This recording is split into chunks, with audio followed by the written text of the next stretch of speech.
IPL ಪಂದ್ಯಗಳಿಗೆ ಇನ್ನೂ 2 ತಿಂಗಳು ಬಾಕಿ ಇದೆ. ಆದರೆ ಈಗ ಚಿನ್ನಸ್ವಾಮಿ ಸ್ಟೇಡಿಯಂನಲ್ಲಿ ಪಂದ್ಯಗಳನ್ನು ಆಡಿಸಬೇಕಾ ಬೇಡವಾ ಇದು ಸಿಕ್ಕಾಪಟ್ಟೆ ಚರ್ಚೆ ಇದೆ. ಆ ನಿಟ್ಟಿನಲ್ಲಿ ಕಾಮಗಾರಿಗಳು ಕೂಡ ನಡೀತಾ ಇದೆ. ಬಟ್ ಮೊದಲನೇ ಪಂದ್ಯ ಇಲ್ಲೇ ಆಗಬೇಕಾ? RCB ಎಲ್ಲಾ ಪಂದ್ಯಗಳು ಕೂಡ ಇಲ್ಲೇ ಆಗಬೇಕಾ? ಬಹುದೊಡ್ಡದಾದಂಥ ಬೆಳವಣಿಗೆಗಳು ಈಗ ಆಗ್ತಾ ಇದೆ. ಒಂದು ಗುಡ್ ನ್ಯೂಸ್ ಕೂಡ ಕೊಡ್ತಾ ಇದ್ದಾರಂತೆ.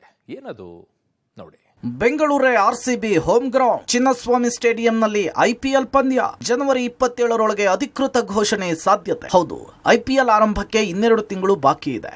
ಬೆಂಗಳೂರಿನ ಚಿನ್ನಸ್ವಾಮಿ ಸ್ಟೇಡಿಯಂನ ಬಳಿ ಕಾಲ್ತುಳಿತದ ಬಳಿಕ 11 ಅಭಿಮಾನಿಗಳು ಸಾವನ್ನಪ್ಪಿದ್ರು.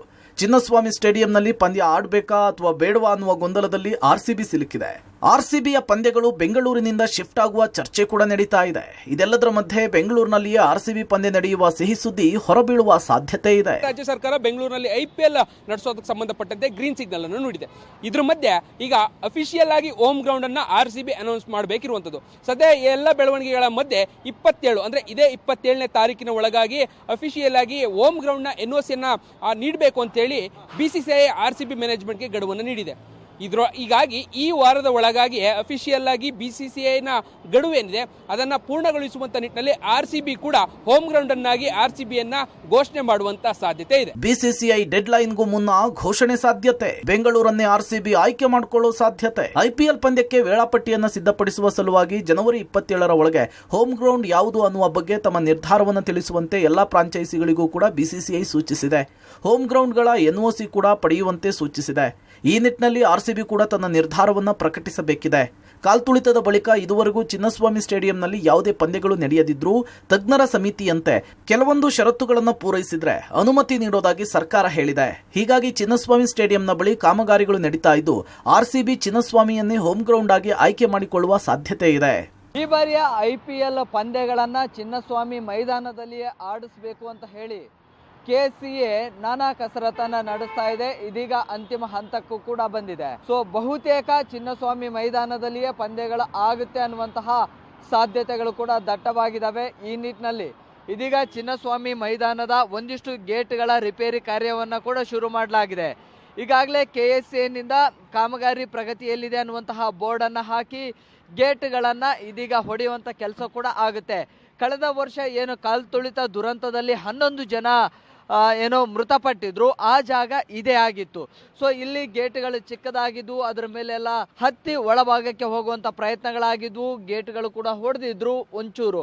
ಆದರೆ ಗೇಟ್ ನಂಬರ್ 18 ಮತ್ತು 19 ಏನಿದೆಯಲ್ಲ P3 ಸ್ಟ್ಯಾಂಡು, ಸೊ ಇಲ್ಲಿಂದನೇ ದೊಡ್ಡ ಮಟ್ಟದಲ್ಲಿ ಕ್ರೌಡ್ ಸೇರಿತ್ತು. ಅದಾದ ಬಳಿಕ ಕಂಟ್ರೋಲ್ ಮಾಡಲಿಕ್ಕೆ ಆಗಿರಲಿಲ್ಲ. ಸೊ ಇದು ಚಿಕ್ಕದಾಗಿರುವಂತಹ ಜಾಗ. ಸೊ ಈ ಜಾಗವನ್ನ ಇದೀಗ ವಿಶಾಲವಾಗಿ ಮಾಡಬೇಕು ಅನ್ನುವಂತಹ ನಿರ್ಧಾರಕ್ಕೆ KSCA ಬಂದಿದೆ. ಆ ನಿಟ್ಟಿನಲ್ಲಿ ಇದೀಗ ಈ ಗೋಡೆಗಳನ್ನು ಹೊಡೆದು ಈ ಜಾಗವನ್ನ ವಿಶಾಲವಾಗಿ ಮಾಡುವಂತಹ ಕಾರ್ಯಕ್ಕೆ ಮುಂದಾಗಿದೆ. ಸೊ ಹೀಗಾಗಿ ಇಲ್ಲಿ ಗೋಡೆಗಳನ್ನು ಎಲ್ಲವೂ ಕೂಡ ಹೊಡೆದಿದೆ. ಒಂದಿಷ್ಟು ರಿಪೇರಿ ಕಾರ್ಯಗಳನ್ನು ಕೂಡ ಈಗ ಶುರು ಮಾಡಿಕೊಂಡಿದೆ. ಸೊ ಹಾಗೆ ಮುಂದಕ್ಕೆ ಹೋದರೆ ನೇರವಾಗಿ ಇದು P3 ಅನೆಕ್ಸ್ ಸ್ಟ್ಯಾಂಡ್ಗೆ ಹೋಗುವಂತಹ ದಾರಿ. ಇದು ತುಂಬ ಚಿಕ್ಕದಾಗಿತ್ತು. ದೊಡ್ಡ ಮಟ್ಟದಲ್ಲಿ ಅಭಿಮಾನಿಗಳು ಬಂದಾಗ ಇಲ್ಲಿ ಎಂಟ್ರಿ ಆಗಿ ಒಳಗಡೆ ಹೋಗೋದಕ್ಕೆ ಆಗ್ತಾ ಇರಲಿಲ್ಲ, ನೂಕುನುಗ್ಗಲು ಕೂಡ ಆಗ್ತಾ ಇತ್ತು. ಅದೇ ಕಾರಣಕ್ಕಾಗಿಯೇ ಇಲ್ಲಿ ದೊಡ್ಡ ಮಟ್ಟದಲ್ಲಿ ಕಾಲ್ತುಳಿತ ಆಗಿ ಇಲ್ಲಿ ಒಂದಿಷ್ಟು ಸಾವುಗಳು ಕೂಡ ಆದವು. ಸೊ ಮೊದಲ ಸಾವು ಕಾಲ್ತುಳಿತ ದುರಂತ ಪ್ರಕರಣದಲ್ಲಿ ಮೊದಲ ಸಾವು ಆಗಿದ್ದು ಕೂಡ ಇದೇ ಒಂದು ಗೇಟ್ನ ಬಳಿ.